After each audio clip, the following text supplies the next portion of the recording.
I was sitting in my tiny jewelry shop in Portland, Maine, surrounded by glittering pieces under fluorescent lights. My hands held small pliers, meticulously bending a gold wire to finish a wedding ring for a young couple. The atmosphere was familiar to the point of monotony, the scent of metal mixed with soft music from an old radio, and the occasional voices of customers asking prices. I, Gwen Emeraldson, 35 years old, had grown accustomed to this rhythm. Being a jeweler wasn't some grand dream, but it was stable, allowing me to think about other things, like my mother in Sebago Lake, just a few hours' drive from Portland. I often told myself I'd visit her this weekend, but work, wife, and kids' life kept pulling me away. Today was an ordinary day until the phone rang. I glanced at the screen. Unknown number, but a familiar area code, Sebago Lake. My heart beat a little faster. Maybe Mom calling from a neighbor's phone. She often forgot to charge hers. I answered cheerfully, "Hello, Mom." The voice on the other end wasn't hers. It was a woman, professional but laced with regret. "Mr. Gwen Emeraldson? This is a nurse from Sebago Lake Hospital. I'm very sorry to inform you. Mrs. Callan Emeraldson, your mother, passed away this morning after a stroke." The world around me suddenly stopped. The radio faded. The customer trying on a bracelet went silent. Even my heartbeat seemed to pause. "What? No way," I whispered, gripping the phone so tightly my knuckles turned white. "Mom? Gone?"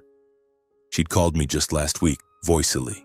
Voice strong, talking about her backyard garden and asking about the unborn grandchild. A stroke? How could it be so sudden?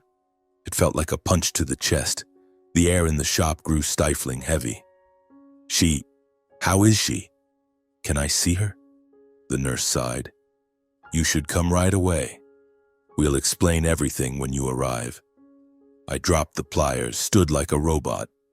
Customers stared oddly, but I didn't care. I rushed out, forgetting to lock the display case. Car keys fell twice before slotting in. The engine roared. I sped off, cold Maine October wind rushing through the open window. I-95 blurred ahead. I floored it, overtaking slow trucks. Anxiety and worry surged. "Mom, why didn't you wait for me?" I wondered, tears blurring my vision. Memories flooded back. Mom with calloused hands, always smiling gently when I visited, cooking my favorite clam chowder. She'd faced old age alone, Dad buried in work, my brother Noor far away in Boston, and my wife, Olivia. Oh, she never liked coming home. The 2-hour drive felt like hell. I imagined everything. Mom lying there alone, no one beside her. Did she suffer? Did she call my name? The more I thought, the tighter my chest knotted. I tried calling Dad, Emerald Emeraldson, owner of a small boatyard, the cold man I'd never truly been close to. The phone rang endlessly, no answer. "What's he doing?" I muttered, voice shaking. Then Noor, my 32-year-old successful Boston investment broker brother. Again, endless ringing. "Where is everyone?" I yelled in the car, pounding the steering wheel. Finally, I texted Olivia. "Mom's gone. I'm heading to Sebago Hospital." "Come," message sent, then seen, no reply. My heart plummeted. Why was no one here with me now? Sebago Lake Hospital emerged amid pine forests, a white building under a gray sky. I parked haphazardly, ran into the lobby, breathing hard. "I'm Gwen Emeraldson, Callan's son." "Where is she?" I asked reception, voice cracking. A middle-aged nurse led me to a waiting room. She had a kind face, but eyes full of pity. "Mr. Emeraldson, I'm so sorry." Mrs. Callan was brought in this morning. A neighbor, Mr. Jenkins, found her collapsed on the porch. He called emergency services immediately, but the stroke was too severe. I collapsed into a chair, hands over my head. The porch? What was she doing out there alone? Why wasn't anyone with her? My voice broke, tears spilling. The nurse explained. When the ambulance arrived, they rushed to resuscitate, but blood pressure plummeted, brain starved of oxygen. Doctors tried everything, but she passed peacefully, never regaining consciousness.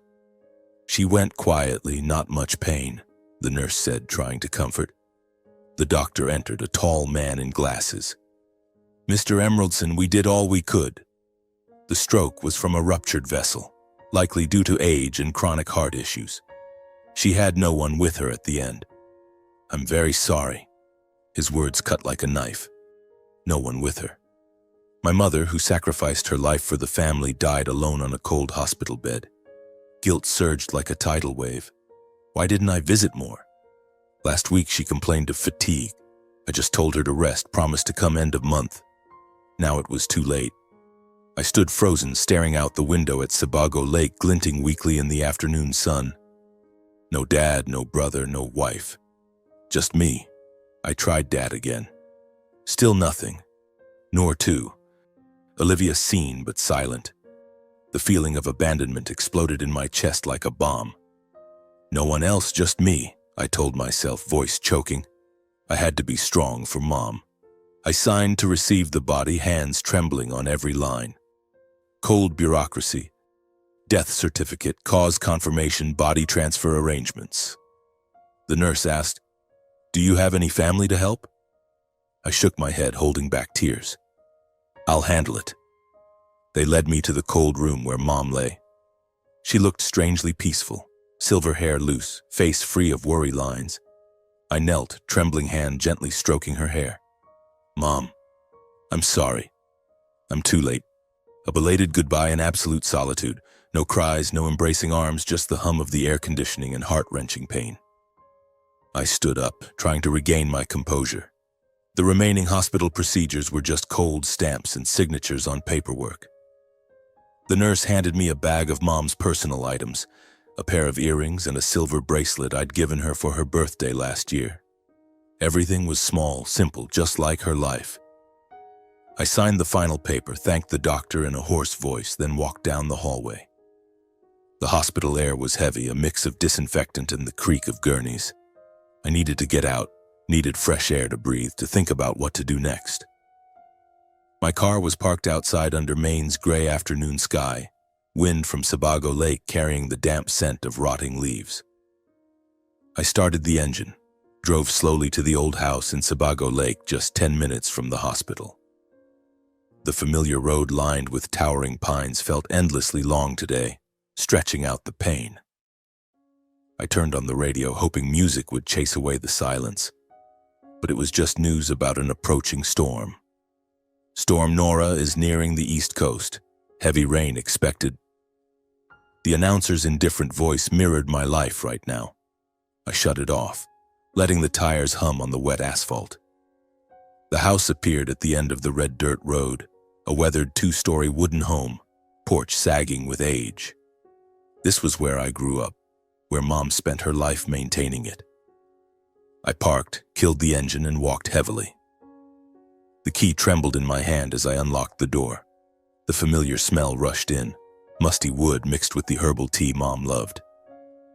The living room was dark, only streetlight filtering through the windows. I flipped the switch, looked around. The dining table still held her unfinished breakfast, a cold cup of milk, the local paper open to the weather page. Mom had lived alone here for years, ever since Dad started his long business trips. I collapsed onto the old sofa, hands over my head. Where to start? The portrait photo. I needed to find one of Mom for the funeral. I stood, went to her bedroom where the closet still smelled of her favorite lavender soap. On the nightstand was the family photo album, a thin layer of dust. I flipped through it, memories flooding like a torrent. Photos of me and Noor as kids, grinning by the lake. Mom young, standing beside Dad on their wedding day. She was beautiful, long black hair, radiant smile. I chose the most recent one, Mom on the porch, gazing at the lake, eyes gentle but lonely. "This one, Mom," I whispered as if she could hear. I slipped it into my pocket, about to leave when my phone buzzed. A social media notification. I opened it thinking someone had heard and sent condolences. But no. It was a tag from one of Dad's old friends. The photo. My father, Emerald Emeraldson, 64, on Kennebunkport Beach, arm around a young woman, probably my age, both smiling flirtatiously in the sun. Blue sea, white sand, cocktails in hand. Caption: fun weekend getaway with friends. My heart stopped. Kennebunkport, just a few hours drive, not some distant business trip. And that woman, not the first time I'd suspected, but now it was clear. Dad was romancing a young lover while Mom lay cold in the hospital. I called him immediately, gripping the phone until it hurt. It rang long, then he answered, voice cold and smug as always. "What is it, Gwen?" "I'm busy." "Busy?" I swallowed hard, trying to stay calm. "Dad, Mom's gone. Stroke this morning. I'm at the old house handling the funeral." Silence on the line, then a sigh. "Yeah, I heard from the hospital. Tragic. But I'm on a work trip, personal matters. I can't come back right away. You handle things for now, I'll be there later." Work trip? Personal matters? Blood rushed to my head. Work trip in Kennebunkport, Dad? With that young girl? Silence again. He stammered, "What are you talking about? Don't jump to conclusions." "I'm busy." Hanging up. He ended the call, leaving me standing there, ears ringing with rage. The lie was bitter as gall. Dad was cheating. Not the first time, but now. While Mom died alone, she'd endured him for years. His drinking, gambling, secret trips. She stayed silent for us, for the family. And him? Flirting on the beach, cocktail in hand, while his son knelt beside his wife's body. I punched the wall, pain shooting through my hand, but physical hurt was nothing compared to my shattered heart. Anxiety and anger surged. I paced the room, breathing hard. I had to call Noor, my brother. He'd come. I dialed Noor Emeraldson, 32, the baby brother, successful Boston investment broker. He'd always put work and self-interest first, selfish since childhood. It rang, then his rushed voice. "Bro, what?" "I'm in a meeting."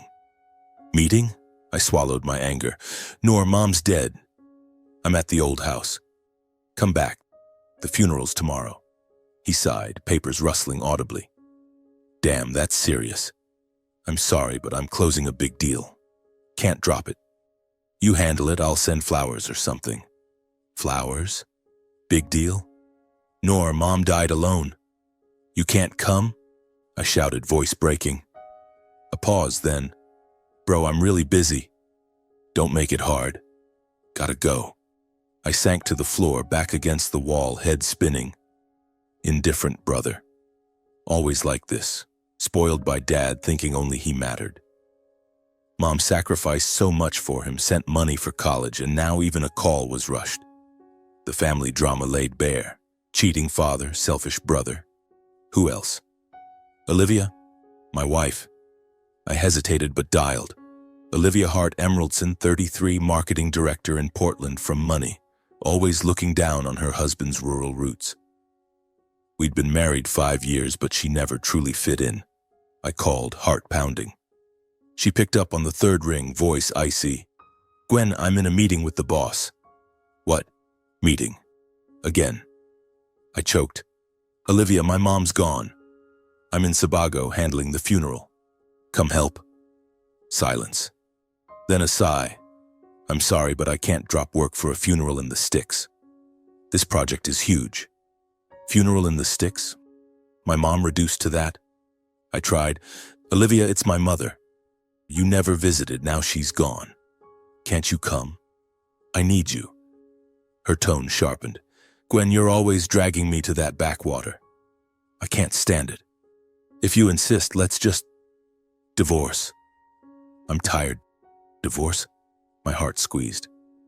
"You mean it?" I whispered. "Yes, hanging up.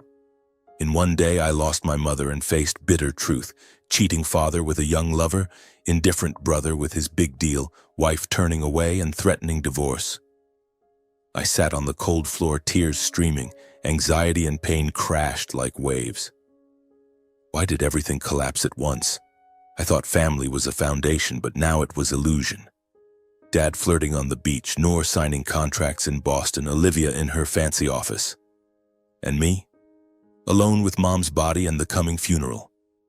I stood, wiped my face, tried to focus. I had to act. I cleaned the house, swept fallen leaves from the porch, where Mom collapsed. Every motion cut like a knife, but I had to.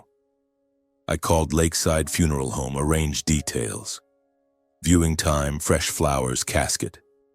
The staffer was sympathetic. "You alone? Need more help?" I smiled sadly. "Thanks. I'll manage." Rain started pattering on the tin roof like urgent drums. I found more old photos, organized belongings, called neighbors to inform. Mr. Jenkins, who found Mom, called back. "Gwen, I'm so sorry." Callan was kind. "I'll be at the funeral. At least the neighbors." Rain intensified, wind howling through cracks. I sat at the dining table, staring at Sebago Lake shrouded in mist. Emptiness enveloped me like thick fog. I thought of Mom. How had she lived? Sacrificing for Dad, for us. What did she get? Betrayal, indifference, disdain. The drama was overwhelming, but I had to endure. Tomorrow was the funeral. If they didn't come, I'd do it all myself.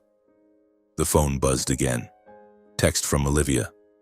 "Think it over." I deleted it, no reply. The night was long, only rain and pain. I lay awake on Mom's old bed, the thin blanket not enough to chase away the chill seeping into my bones. Rain pattered on the roof like relentless reminders of my solitude. I tried closing my eyes, but Mom's image kept appearing. Her sitting on the porch, calloused hands holding a teacup, gaze distant over the lake. She had lived a quiet life, caring for everyone without asking for anything. And me? How many chances had I missed to be with her? Hurried calls, brief visits. Guilt gnawed at me bit by bit, making sleep a luxury. I flipped through the old photo album under dim light, fingers tracing faded pictures. Here was young Mom, beaming beside Dad. There were Noor and I running by the lake. Those memories now cut like knives, reminding me that family had once been something warm before everything shattered. The next morning, rain still drizzled, but I rose at dawn. I brewed black coffee, drank it quickly to stay alert. I had to prepare for the funeral. I put on my only black suit, tie knotted clumsily because my hands still shook. I drove to Lakeside Funeral Home, where Mom's casket was ready. The staffer, a kind old man named Harold, looked at me with pity. "Mr. Emeraldson, we're done. She looks very peaceful." I nodded, holding back tears as I saw Mom once more through the casket's glass lid. She wore her favorite pale blue dress, silver hair neatly combed. "Thank you," I whispered, voice hoarse. They helped load the casket onto the hearse, and we headed to the small church by Sebago Lake, a rustic wooden building with a curved roof nestled among pines. St. Mary's Church, where Mom prayed every Sunday. I remembered her stories of peaceful services here, where she found a bit of calm amid life's chaos. Today I had to handle everything myself. I swallowed the pain, entered with Harold's help. The air inside was cold, old wood mixed with faint incense. I arranged flowers, pure white lilies Mom loved, placed around the casket. I personally attached the portrait, the photo of her on the porch, gentle smile, onto the wooden stand. Every motion was careful, like Mom taught me. Always do things properly. "Son, don't rush. Do it right," she'd say. Now I did it all for her, though my heart was breaking. I checked the microphone, chairs, and Bible on the altar. The priest, Father Thomas, a tall, thin man with snow-white hair, arrived early to help. He patted my shoulder. "Gwen, you're strong." Callan was a wonderful woman.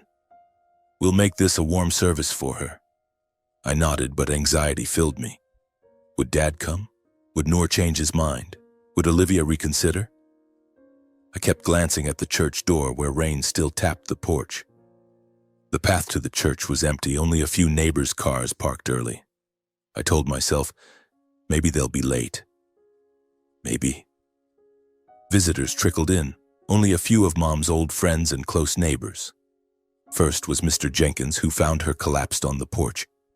He entered, hat soaked, hugging me tight. "Gwen, I'm so sorry." Callan was like a mom to me. She always brought homemade bread. I bowed in thanks, voice choking. Thank you for being there, Mr. Jenkins. Without you, maybe... I couldn't finish, but he understood, patting my shoulder. Then Mrs. Martha, Mom's pottery partner from the backyard studio, arrived with wildflowers from her garden. Callan was the kindest person I knew, she said, tears rolling. She lived for others, never complained. Remember when I was sick? She brought soup to my bed. They gathered around the casket, sharing stories about Mom. A small group, just a dozen, but their whispers warmed the air. Harold from the funeral home recalled Mom fixing the church roof after a storm. She wasn't afraid of dirt, hammered nails like a man. Mrs. Sarah, next-door neighbor, added, Callan was simple, wore old dresses her whole life, but her heart was huge. She taught my kid pottery, said hands create beauty. I listened, heart warmed yet aching. These people, strangers to my city life, truly cared for Mom. They shared, smiled sadly through tears, and I stood holding back sobs. But throughout, I kept looking at the door. Every car passing outside made my heart race. Maybe Dad, I thought, imagining Emerald walking in remorseful. Or Noor in his shiny Boston suit apologizing for lateness, even Olivia, golden hair and forced smile. But no. The church door stayed still, only wind slipping through cracks with lake chill. The service passed in silence. No family arrived.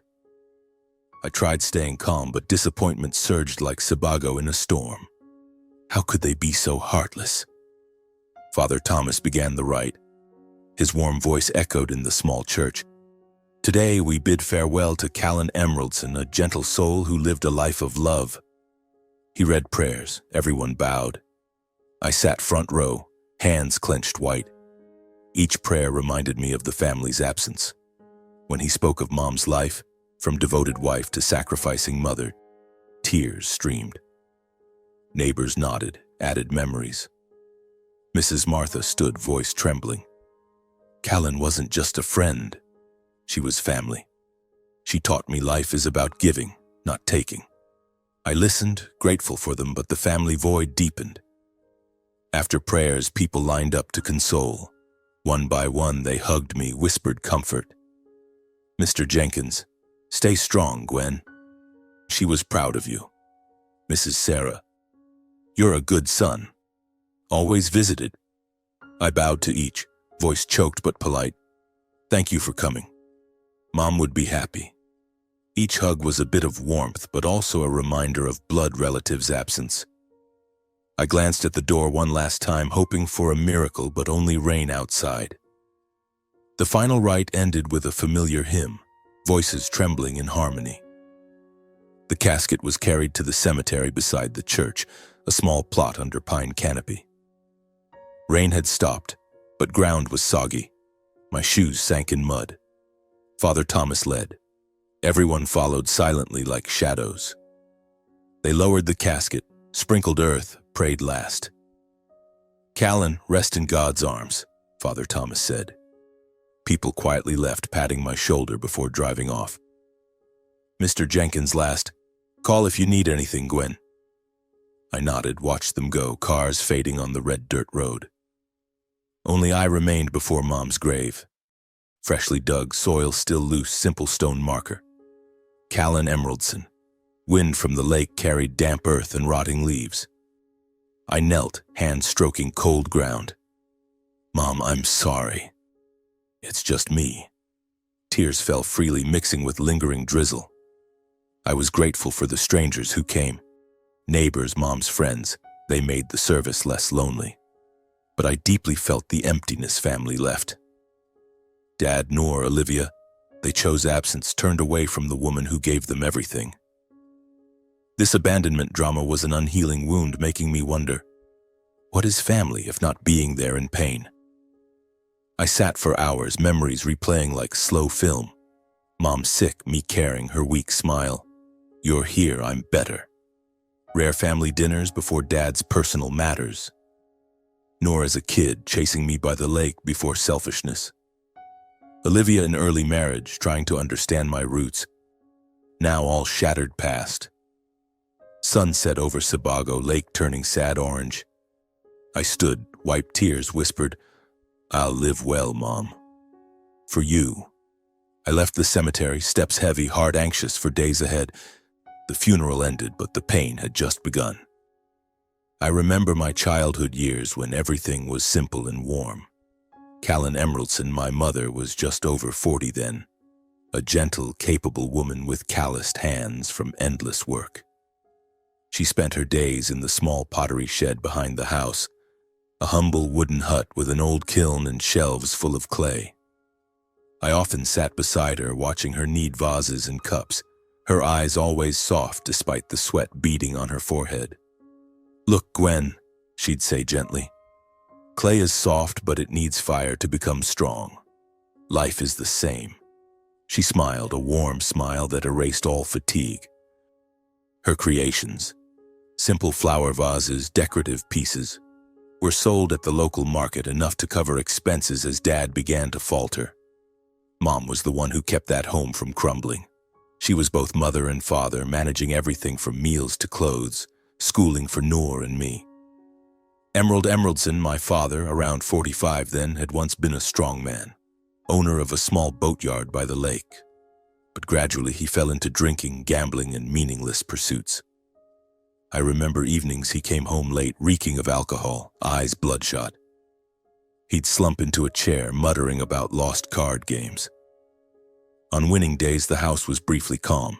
He'd buy us gifts, a ball for me, a toy car for Noor, and laugh loudly, patting Mom's shoulder. "Callan, luck's with us today." But on losing days, arguments echoed through the house. He'd yell, slam the table, blame Mom for not saving money. "What do you do with my money?" he'd growl, face flushed. Mom stayed silent, head bowed, shielding us from his rages. She'd pull us into the bedroom, tell fairy tales to drown out the noise, her arms a protective shield. I remember one particular night when I was about 8. Dad lost big at the local casino, came home drunk. He smashed a vase Mom had just finished, shards flying across the floor. "Useless junk," he shouted. I trembled, hiding behind Mom while Noor wailed. Mom said nothing, just knelt to pick up the pieces, hands bleeding from sharp edges. The next morning, she rose early to cook breakfast as if nothing happened. "Your dad's just tired," she whispered to me. "Don't be angry with him." She chose silence, endurance, hoping her sons would grow up safe. She never fought back, though I saw sadness in her eyes when Dad left with a bottle. She taught me forgiveness was strength, but now I realize it was too great a burden for one woman. Noor, my brother, was spoiled by Dad from a young age, shaping his selfish, arrogant nature. 3 years younger than me, Noor was always favored, perhaps because he resembled Dad more, with curly hair and a charming smile.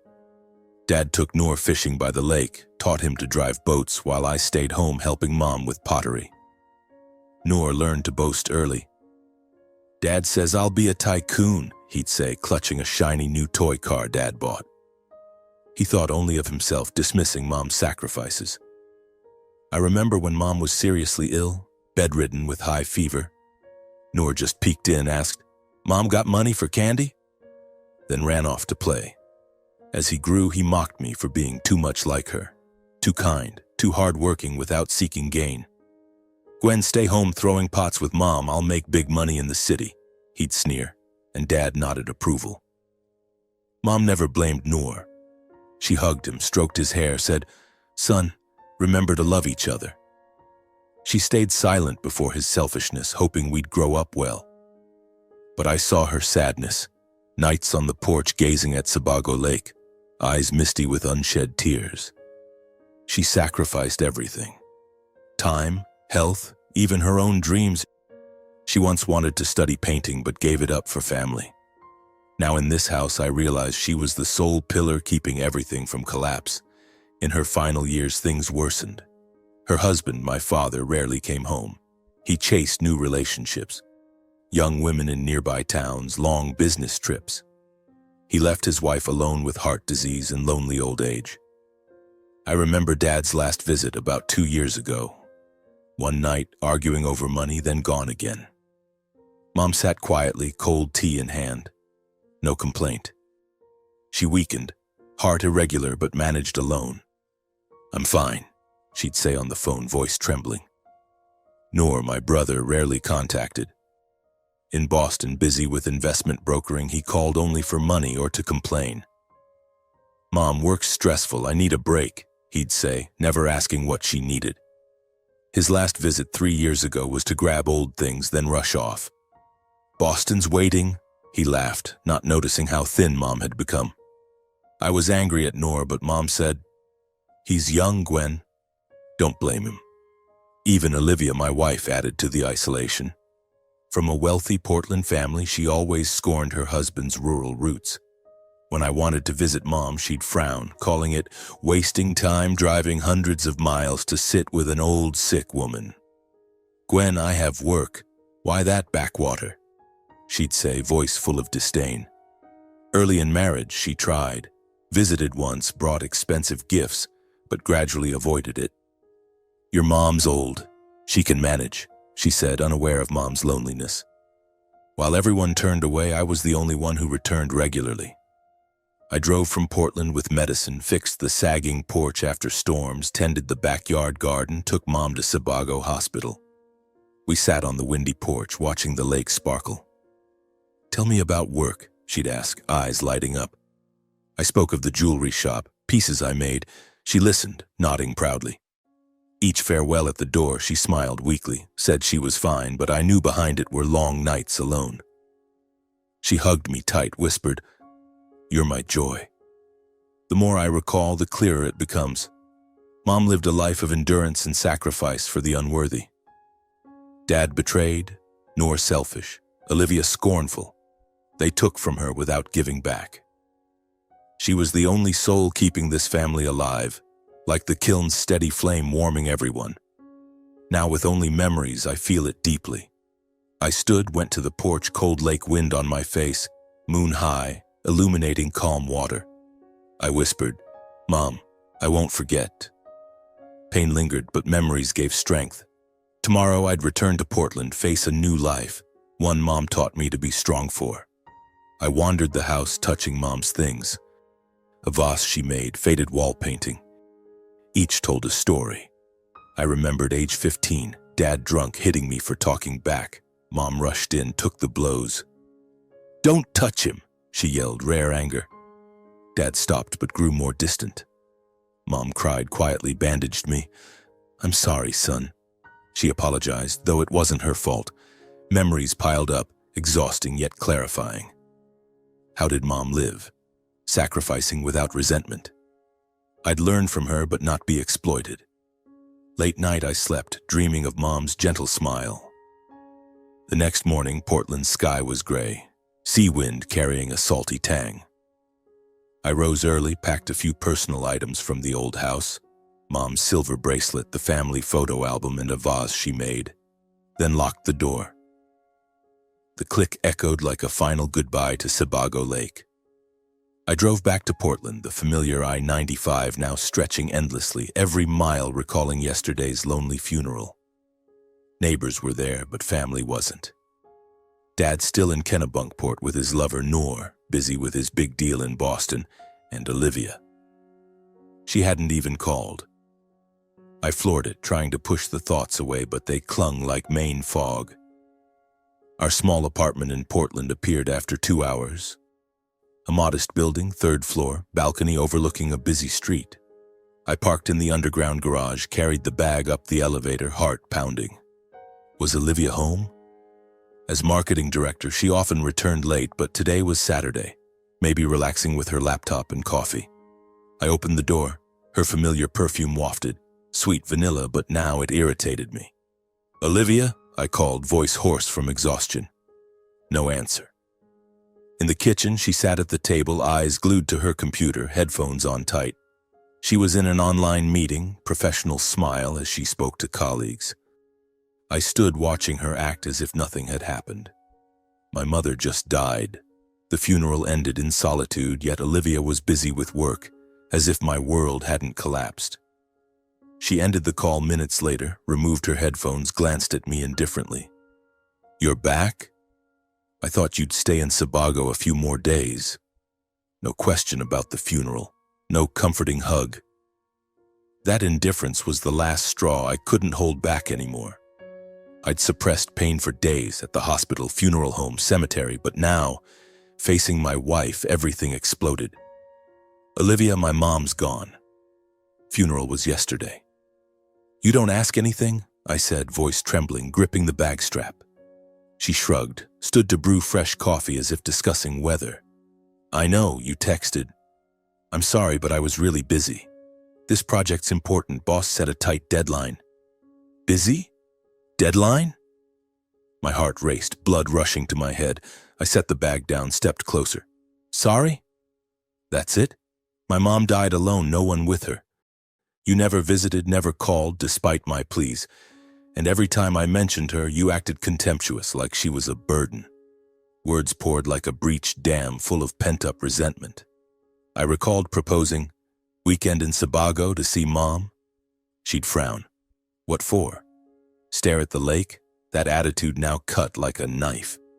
Olivia paused, turned with calm, no emotion. You're digging up old stuff again. I don't like the countryside. I told you.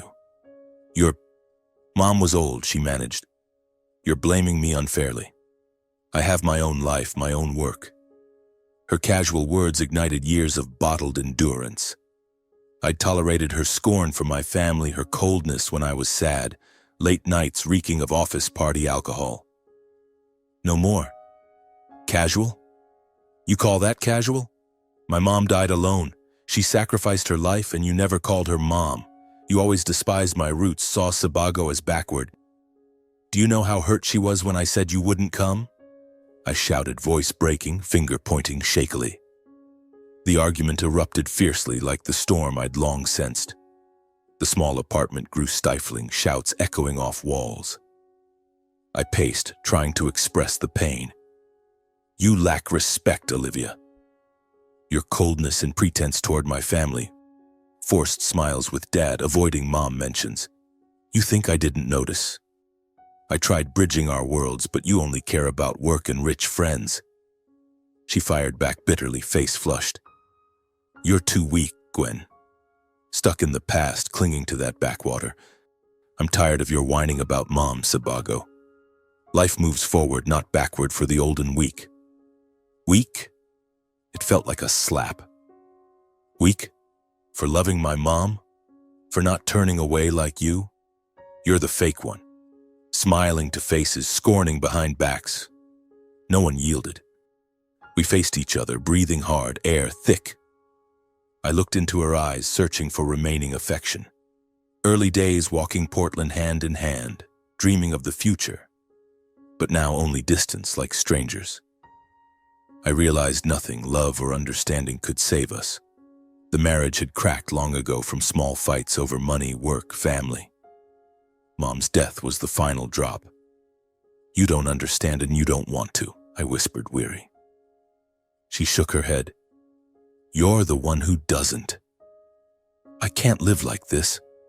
Olivia quietly entered her home office where she spent hours with laptop and papers. I stood, heart chaotic, anxiously awaiting an apology, a hug. But no. She returned minutes later, holding a paper, placing it gently on the table. I looked. Divorce papers, pre-signed, her neat signature dated 2 weeks ago. As if prepared for this moment, waiting for the chance. My heart stopped. You already signed? I whispered, voice breaking. She nodded, eyes averted. I think it's better. We're not compatible anymore. I stared at the paper, speechless. Her signature was the final knife severing the bond. I felt I'd lost the last family tie, Mom gone, Dad betraying, brother indifferent, now wife leaving. Pain surged, not anger but vast emptiness. I sank into a chair, fingers tracing the paper, wedding memories flooding. Portland ceremony, Olivia radiant in white, early trips, movie nights in each other's arms. But distance grew. She climbed careers, I kept the small jewelry shop, my family a burden. Where will you go? I asked hoarsely. She shrugged. Hotel for now, then move out.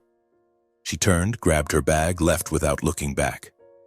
The door slammed, leaving me alone in the silent apartment. I sat hours staring at the divorce papers, tears streaming. The drama was overwhelming. Lost mom, lost wife in 1 week. I thought of mom. Endured dad for years without divorce. For us. Me, I refused fake living. I stood, tore a corner, but stopped. Just sign, end it. I called a lawyer friend, voice shaking. Need divorce advice. He scheduled tomorrow. That night I lay staring at the ceiling, memories jumbled. Olivia once loved me, but that love died slowly. Next morning I rose, brewed coffee, started a new life. Alone. I returned to the jewelry shop, tools in hand, mind chaotic. Customers asked, "You okay?" I forced a smile. Fine. But not. I called Noor, hoping comfort. He hung up quickly. "Bro, busy." Dad didn't answer. Truly alone. I thought of Sebago, mom's grave, told myself, be strong. But pain smoldered, an unhealing wound. Days later, Olivia moved out. We met at a cafe, signed papers. She was cold. Fair assets split. I nodded, no argument. As she left, I sat watching bustling Portland streets, feeling lost. Everything gone. Mom, wife, family. But in the pain, I found strength. I'd live for myself, as mom taught. To fill the void after the divorce, I buried myself in work. The small jewelry shop in Portland became my refuge. I rose at dawn, opened earlier than usual, spent hours bending gold wires and carving gemstones. My hands stayed busy, but my mind wandered to Sebago Lake, to mom's grave by the water. Customers came more often, perhaps sensing my silence and focus like a true craftsman. An elderly woman buying a silver bracelet asked, "You okay?" "You look sad." I forced a smile. "I'm fine, ma'am.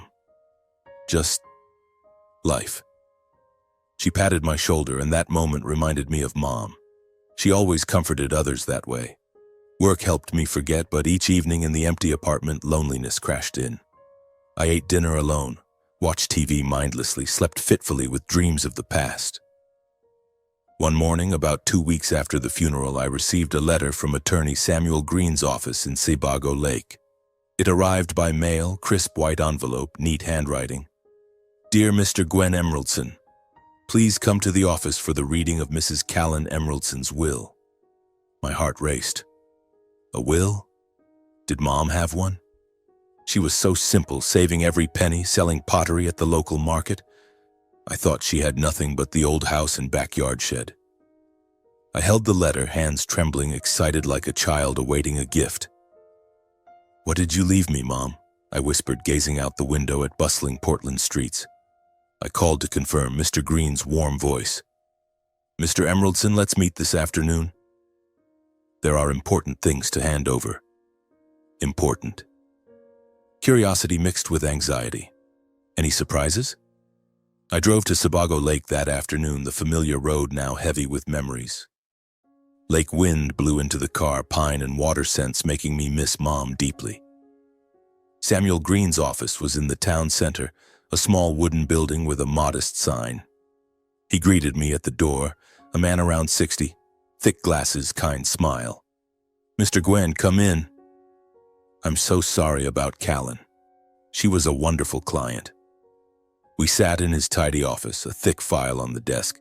He poured tea, then said, "I've represented your mother for years, since she started small investments. She left you some important things." "Investments? Mom invested?" I froze, unbelieving. Mom was frugal, wore old dresses, ate simply. How could she invest? Mr. Samuel opened the file, reading the will in a calm voice. "All assets of Mrs. Callan Emeraldson are bequeathed to her eldest son, Gwen Emeraldson." I sat up straight, heart pounding. "All? What did she have?" He continued listing. 3 plots of land around Sebago Lake, over 5 hectares total, estimated value $1 million.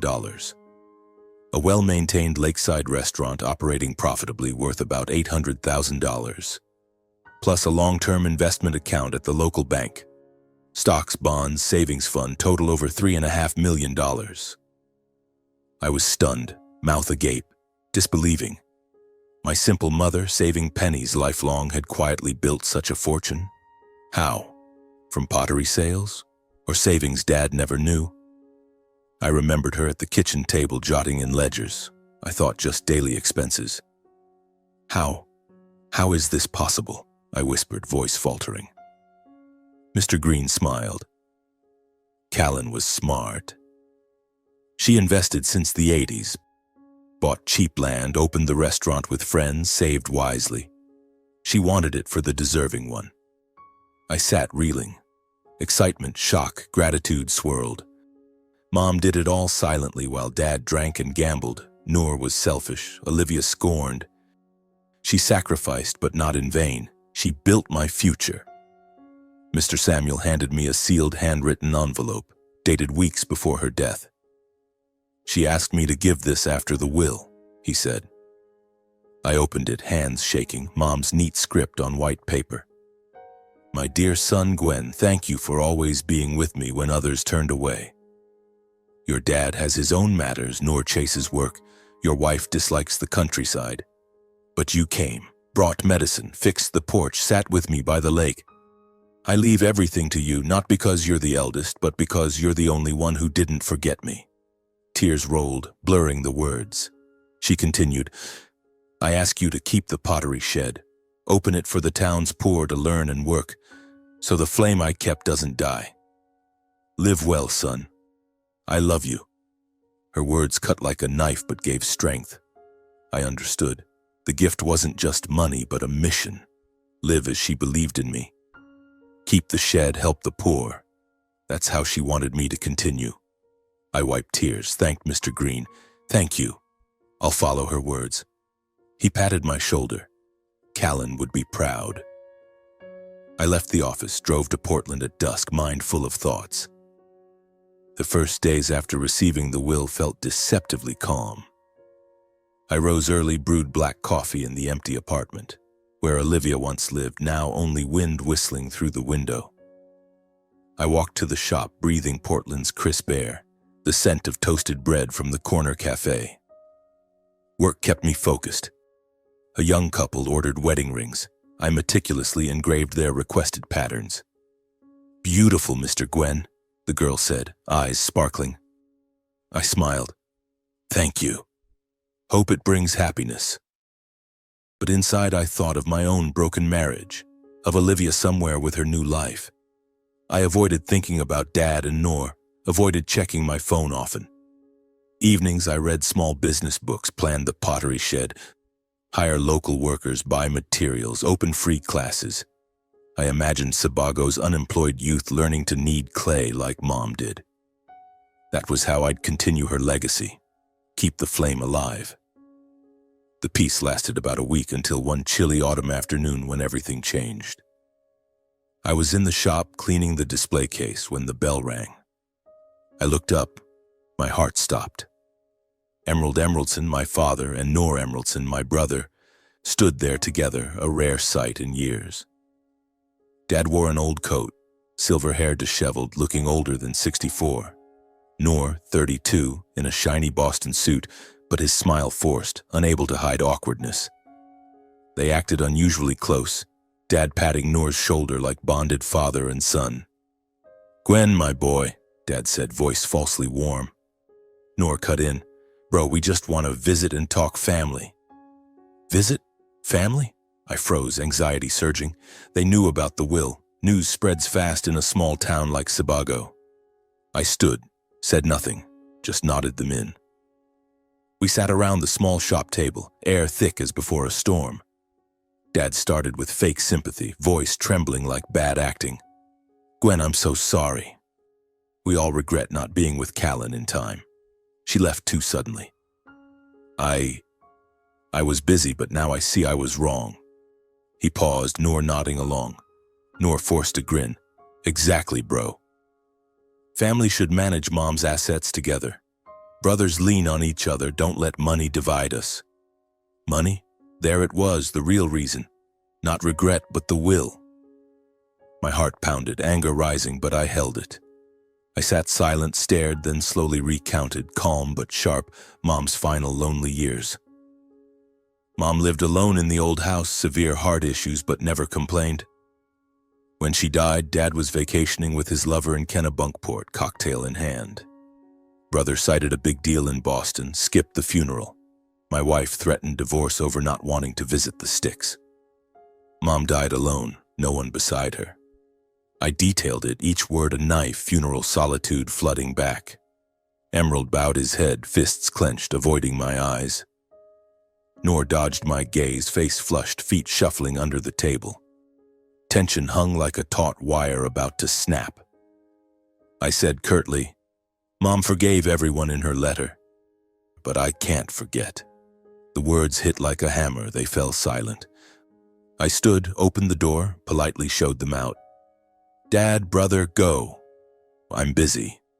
Emerald rose awkwardly, stammering, Gwen, son. Noor tried more, mouth open, but I shook my head, eyes cold. Father and son left silently, heavy steps on Portland's sidewalk. I closed the door, leaned against the wall, breathing hard. Family drama restarted, but this time I wasn't weak. They came for money, not love. I knew my peace was about to shatter. Days later in the jewelry shop, the bell rang again. This time Olivia. She appeared at the door, golden hair, careful makeup, but eyes slightly red as if she'd cried. Gwen, she said softly, I've thought it over. I want to reconcile. We can start again. Reconcile? My heart tightened, anxiety mixed with anger. She knew about the will too, news spread through mutual friends or social media. I looked at her, eyes steel cold, no longer warm. Olivia, go home. I once begged for a chance, when Mom died, when I needed you most, but you turned away, handed divorce papers. Now between us, only old memories, and they're not enough to rebuild. She bit her lip, voice trembling. Gwen, I was wrong. I heard about the will. We could manage it together.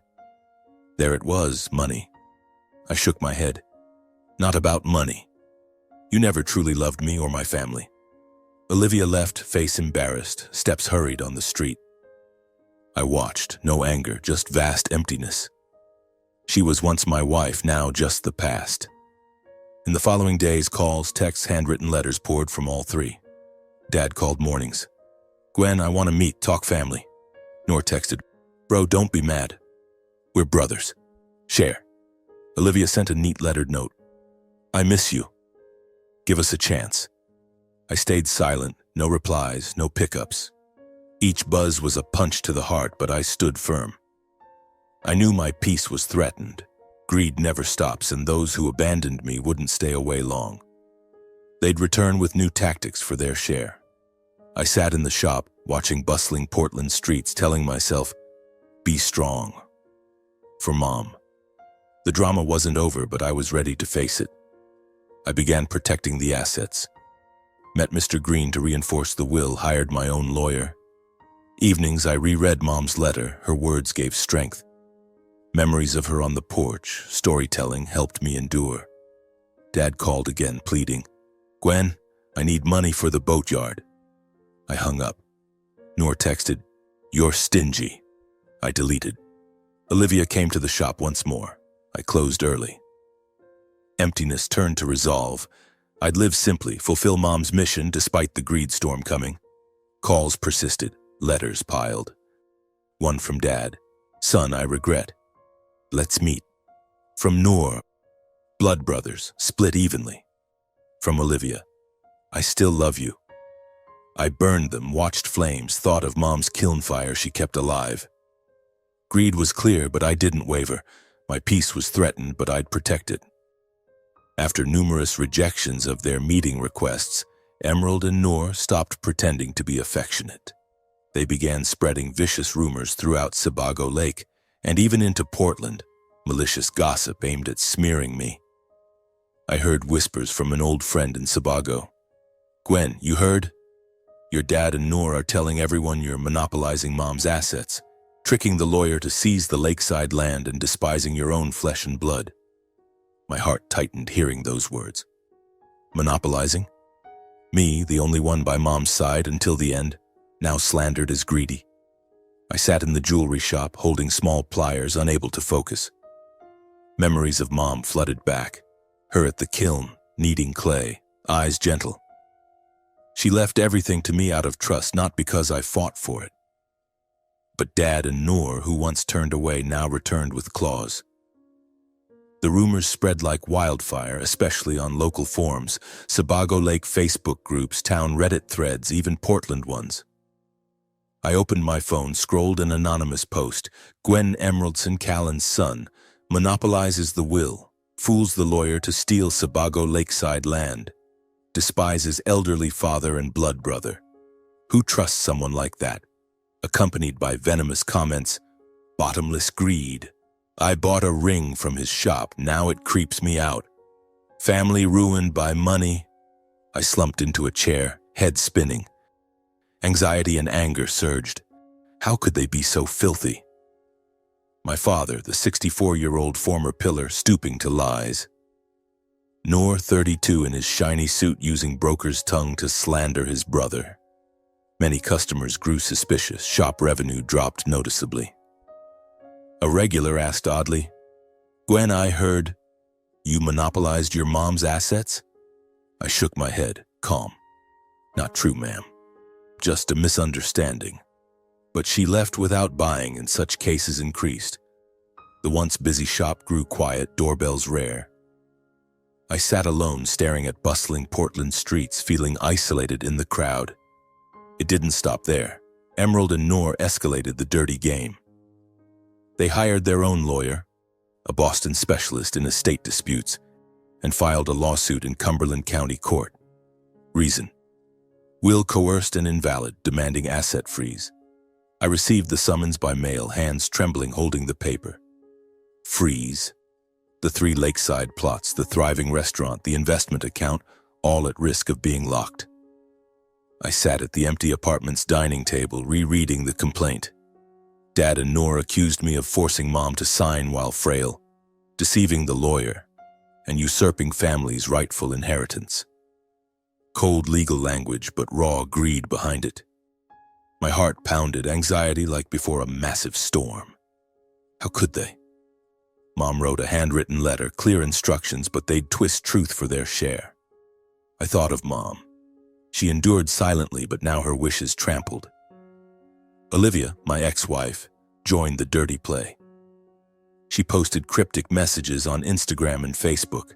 Some people ditch their wife when money comes, forget the past. Life's funny, isn't it? With a photo of her by coffee, sad smile. It spread fast, netizens buzzing. Definitely about the ex. Money changes people, honey, she deserves better. I scrolled comments, heart slicing. Olivia, who threatened divorce when I needed her most, now used social media to smear me. She knew about the will via rumors, now playing victim for sympathy.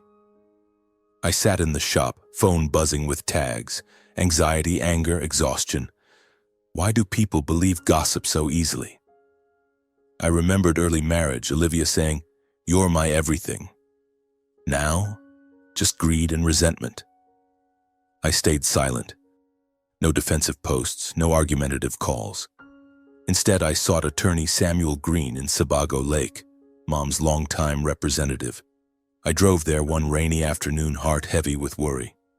He greeted me warmly. "Gwen, I know. They sued? Don't worry. The will's airtight. We reviewed the complaint for hours." He explained, "No evidence, just slander. We'll defend." I nodded thanks, but my heart remained burdened.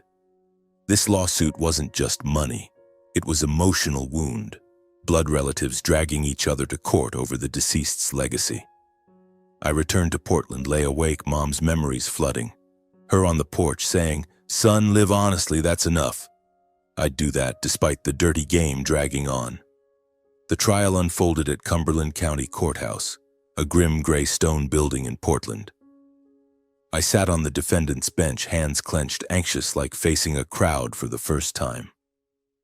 Dad and Noor sat opposite, avoiding my eyes. Their lawyer, a tall Bostonian, argued, "Will coerced, Mrs. Callan frail, not lucid." It stung hearing. Coerced? Mom wrote a loving letter. Samuel Green rose, steady voice. Your Honor, I present original documents, video of Mrs. Callan signing, notary confirmation, all transparent, no coercion. He played the video. Mom in his office, clear voice. I leave everything to my son Gwen. Neat signature, lucid eyes. The judge nodded. Courtroom atmosphere shifted. Sebago Lakeside neighbors volunteered as witnesses, deeply moving me. Mr. Jenkins, who found Mom collapsed. Gwen was the only one regularly caring for Callan, brought medicine, doctor visits, fixed the roof in winter. Mrs. Martha, pottery friend. Callan told me, that boy's my everything. She made the will willingly, no pressure. Witnesses detailed my monthly visits, windy porch talks, while Dad and Noor were absent. Honest, heartfelt testimony silenced the court. Dad bowed his head. Noor shuffled feet. Their lawyer faltered. Evidence and testimony clear, the case ended swiftly. The judge banged the gavel. Court dismisses the entire claim by Mr. Emerald and Mr. Noor Emeraldson. Will valid. Gwen Emeraldson sole heir. I sat, exhaling relief but no joy. Just unburdened. After local press ran corrections. Sebago Lake will dispute, court affirms transparency, rejects allegations. The article detailed witnesses, my care for Mom. Townsfolk gradually learned the truth. Rumors faded. Old customers returned to the jewelry shop, apologizing. Gwen, I was wrong. Don't hold it. Some brought flowers for encouragement, white lilies like Mom's funeral. I smiled, thanked them, but my heart still ached. Revenue recovered, the shop bustled again, but the emotional scar from family would never fully heal. Dad and Noor, blood relatives, slandered me in court and public. Olivia posted smears online. How to forget? I thought of Mom. She forgave, but I couldn't.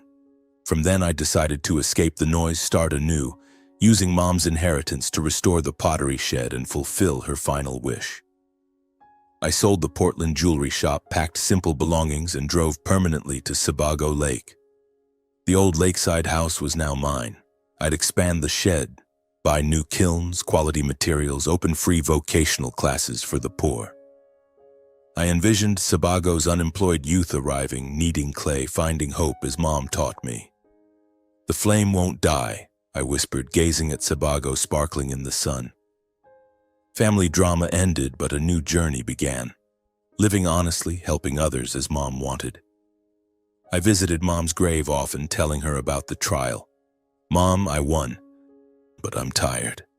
Lake wind brought peace. Dad called again, weak voice. Gwen, I was wrong. I hung up. Noor texted, Bro, forgive. I deleted. Olivia posted anew, but I blocked her. Wounds deep, but time would heal. I started repairing the shed, hammer in hand, nailing like Mom did. Each strike a step forward, away from filth toward light. Weeks later, the studio took shape. I hung the sign. Callan Studio, free vocational training. Sebago locals came, curious. Gwen, you serious? I smiled. For my mom. They joined, clay kneaded under hands, laughter echoing. I felt Mom beside me in every breath. Wounds not fully healed, but life new and meaningful. I'd protected my peace despite the dirty game nearly drowning me. While my life gradually brightened, those who had abandoned me paid the price one by one. Emerald, my father, fell into deep crisis. Losing the lawsuit ruined his reputation. Newspapers reported it. Sebago whispered, Mr. Emerald sued his own son, slandering for money. Shameful. Customers fled. His small lakeside boatyard, once his pride, grew deserted. Repair orders vanished, partners turned away. He sold it dirt cheap, barely covering bank debts. I heard from Mr. Jenkins. Your dad lives quietly in the old house now, sick and alone. He coughs, no one cares. My heart tightened, imagining Dad, the once strong man, sitting alone with a bottle, staring at dark Sebago Lake.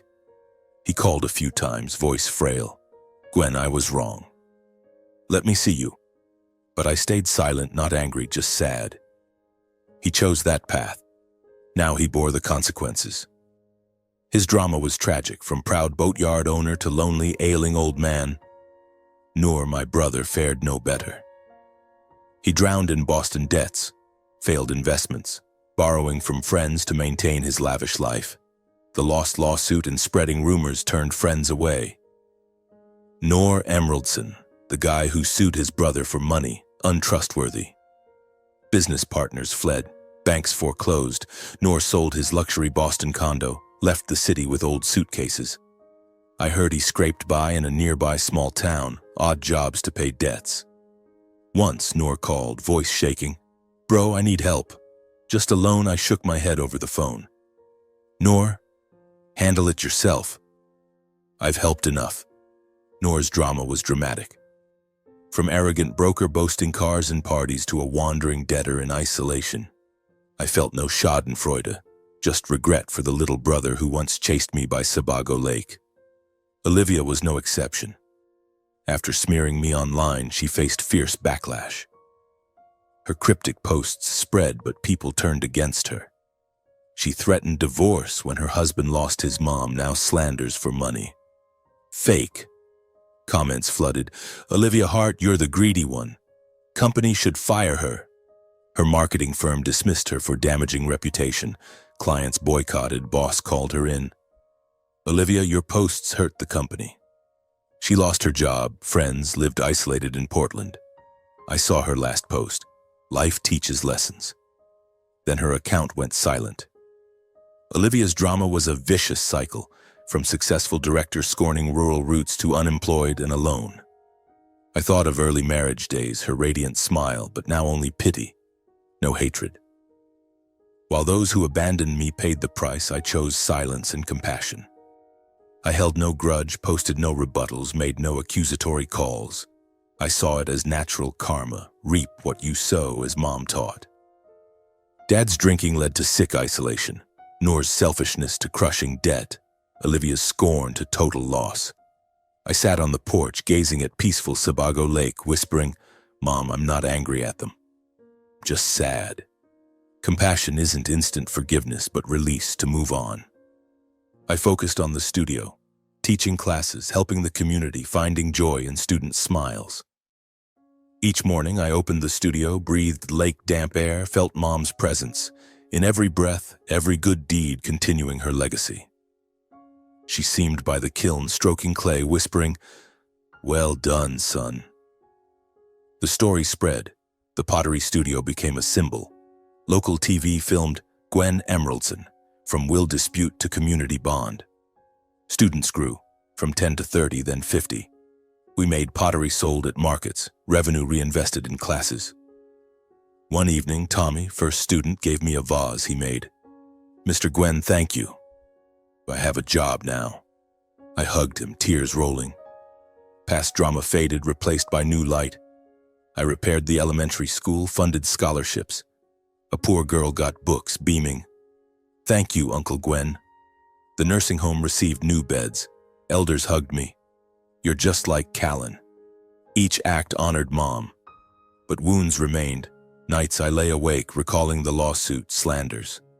I walked by the lake, wind blowing, telling myself, just karma. Dad sent a final letter. "Son, I'm going soon." I didn't reply, but prayed for him. Noor appeared in Sebago once, gaunt. "Bro." I gave him bread, no money. Olivia texted, "I was wrong." I deleted. Compassion means that, not aiding the unchanged. Each morning opening the studio, I felt Mom. In soft clay, warm kiln fire, community laughter. Life meaningful, light after darkness. I'd found true peace.